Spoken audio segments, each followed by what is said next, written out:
Have you ever wondered what your life would be like if you were a business owner and you had complete and total control of your life? Have you ever found yourself looking around for a business and then scratching your head wondering where in the heck you'd be able to find the money once you did find a business? I mean, most people that have a job don't have a whole lot of money in the bank. Well, I want to share with you 9 simple ways to find money to buy a business. Now, this is only 9 out of hundreds and hundreds and hundreds. This is just the basics. I just want to share some stuff with you so you can get a good idea of what you can do, kind of get you thinking out of the box a little bit. Number 1 is private money. What's private money? Private money is money that you borrow from friends or family, maybe business associates. You get some referrals, business contacts. Private money like that, that's where it comes from. Other people have money maybe sitting at a bank or in an IRA or sitting in stocks that aren't doing much, and they'll lend you the money so you have access to it. Okay, that's borrowing money from other people. The advantages about private money are pretty much the same thing as if you had cash for yourself. They're quick closings. You can close quickly because the money's available. You're not going through all of the rigmarole of a bank. There's no points to pay. Private money lenders aren't going to charge money up front from you like a bank would. And points are is a percentage of the total amount borrowed. So say you're going to borrow, let's just say $100,000, and they want 2 points. Well, that means that the lender is going to want the 2 points is $2,000. So you're not going to get a $100,000 check. You're going to get $98,000. They're going to keep the points off the top. Private money, you don't have those points. Next one is no loan origination fees. You know, if you go to a bank, they're going to charge you money up front. They're going to do the paperwork. They're going to charge you for that. That's the loan origination fee. You have no lender fees. That's another one. Banks are always trying to hit you for the lender fees. You know, that's why there's two different, when you close on the deal, you have the 2 different rates. You have the effective rate and the APR rate. That's always different. It's because of the loan origination fees and lender fees, etc. The other big benefit about using private money is there's no credit checks. That's kind of good because you can get the money fast and nothing shows up on your credit report. These are all benefits of using private money. That's just one of the ways. And let's get into number 2. Number 2 is hard money. What's hard money? Hard money is you're borrowing it from someone that's what they do. It's an individual that lends money. So you're going to borrow from them instead of a bank. Now, hard money is much easier to get than a bank, but these guys are quite conservative. You're going to be able to borrow less investment to value. It's going to be their investment to value. It's called ITV. I'm not going to get into the weeds with it, but you can't borrow. If you want to buy, say, a $100,000 business and it's worth $100,000, you're not going to be able to get $100,000 from a hard money guy. You're not going to be able to get $90,000 from a hard money guy. They'll probably lend you about 50. But it's something you can use. It's not anything to be discounted. They set the rules. They usually charge points up front, and they also charge a much higher interest than the regular. Hard money guys are charging anywhere from 10 to 18% interest. So you want to use it carefully. However, if you find a good deal, and hard money is the only way, borrow the hard money, close on a deal, and that gives you time to go to the bank or do whatever it takes to raise the money to pay the hard money guys off. They're very reasonable. They want their money back. They're there to help. So don't discount those guys and don't get caught up with the high interest rates. If you have an opportunity, don't worry about the interest rates. Worry about getting the money and what it's going to do for you, the benefits. Number 3 is lines of credit. What's a line of credit? Line of credit is you go to a bank. You go to a credit lending institution and you borrow money on a line of credit. That means you may have some assets, a house. You can borrow it on cars, you can borrow it on vehicles. And there's other ways you can get unsecured lines of credit, which means they're going to lend you money based on your credit score. Lines of credit are really important, especially nowadays. If you're in business, you want to have lines of credit. You don't pay interest on the lines of credit unless you use it. Say you have $100,000 in the line of credit and you don't use it. You have a checkbook. It's there for you to use, and you pay no interest on that. You may pay a low annual fee of $100 or something like that to keep the line open, but you only pay interest on the money when you use it for as long as you use it.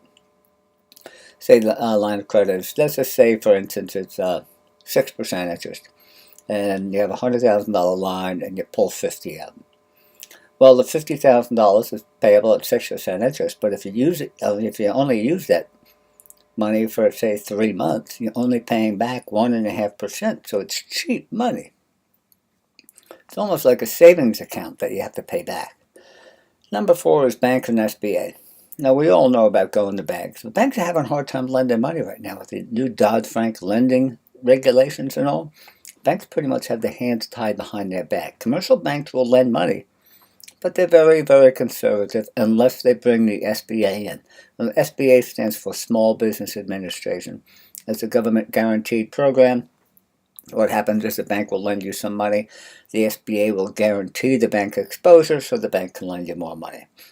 Don't discount banks and SBA, especially through SBA programs, but the paperwork is arduous. I mean, an SBA loan can take anywhere from, I've seen them close in as little as 45 days. I've never seen less personally. I've heard stories, but I don't believe it.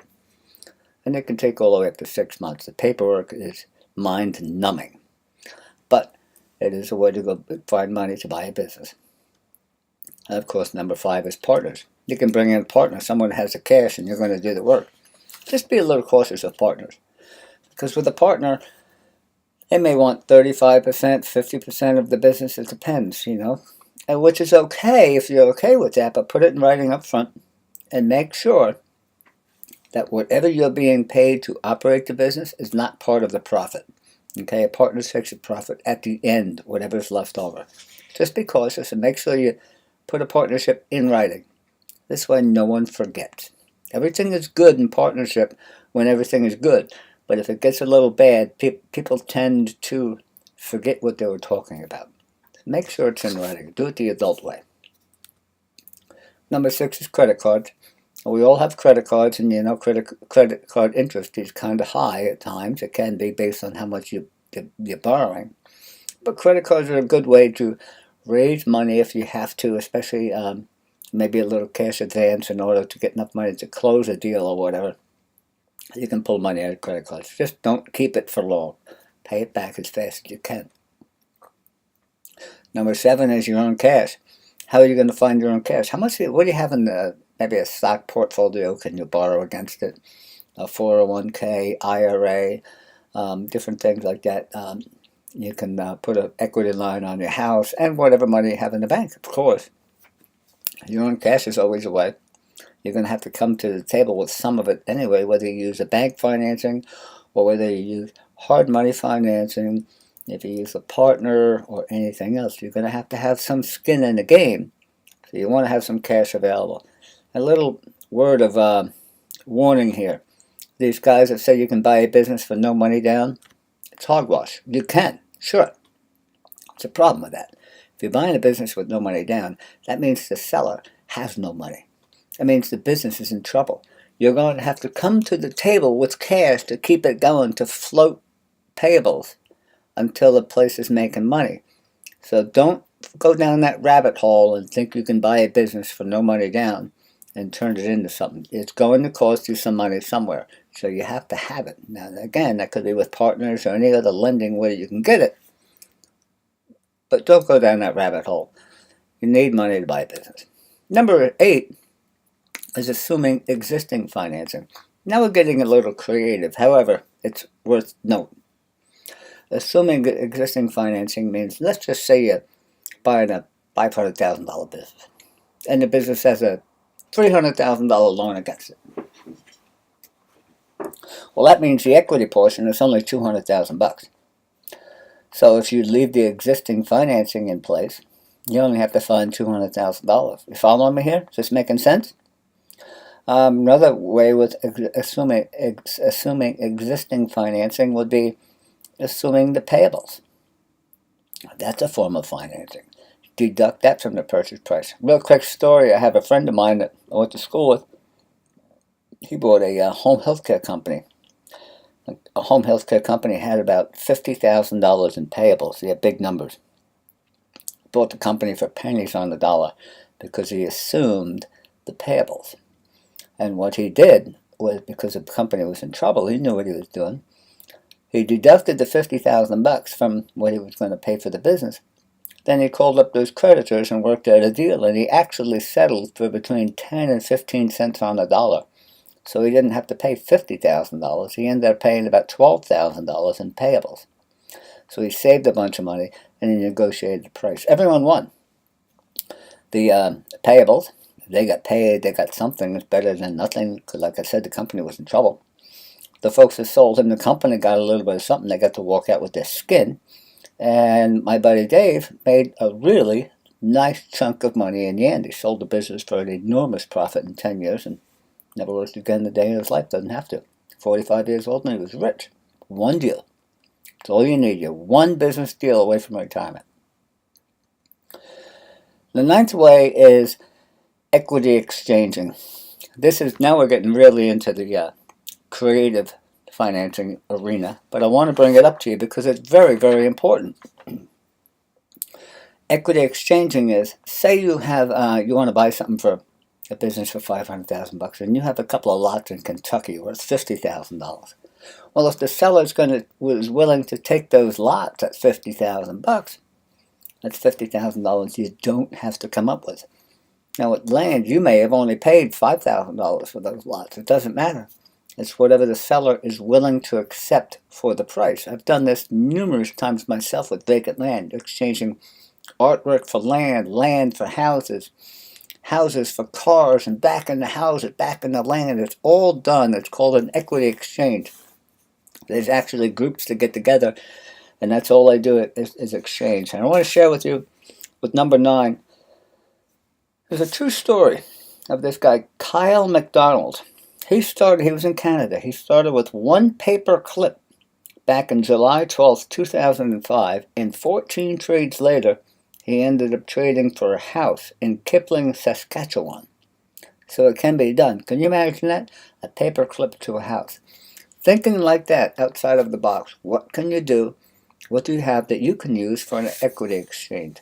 Now, all you have to do if you want to read this report, this blog about this guy, Kyle, just type in red paper clip exchange in Google and the story will come up. It's quite interesting.